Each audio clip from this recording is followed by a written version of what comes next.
High guys, welcome to my new blog. आणि आम्ही योगिता आणि मी आलेलो आहे जॉगिंगला. तर हा एरिया तुम्हाला बघितल्यासारखा वाटत असेल. तर हे आहे भारती विद्यापीठचं ग्राउंड. सूर्यदेवाला नमस्कार करून डायरेक्ट आलो घरी. घरी आल्यानंतर हा बघा आमचं घराचा व्ह्यू.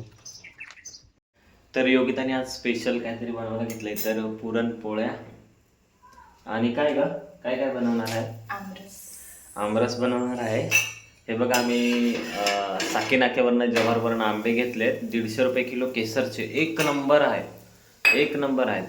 मी पण असं विचार करायचो का थोडे कच्चे वाटतात, कसे लागतील काय नाही, पण जेव्हा घरी आलो आणि खाऊन बघितले तर खूप छान. ओ, तर योगिताची पुरणपोळी फुगली. तर मी आता लगेच, मला योगिताने थोडं काम दिलंय. तर आता मी आमरस बनवतो, आंबे सोलतो. तर त्यासाठी 3 आंबे घेतलेत आणि मिक्सरमध्ये मी करतो. मी आंबे कापून घेतले आणि मिक्सरमध्ये टाकले. मिक्सरमध्ये घुर्र फिरवून आमरस झालं रेडी. आणि नंतर मग घेतलं वाटीमध्ये ओतून, थोडंसं टेस्ट करून बघितलं, झालं तर खूप छान. तर असं योगिताना मला खूप काय काय बनवून देते खायला. तर मला खूप लाड करते माझे. तर मग आता किती झाल्या पुरणपोळ्या आणि सारण बनवायचं आहे. आणि आता काय करू मी? लसूण वगैरे सोलू. तुला मदत करू का थोडी? ओके.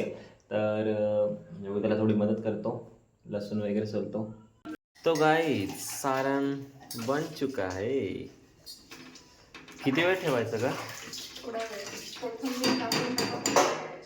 ओ, तो सारण देखो. अरे ये पुरणपोळी देखो.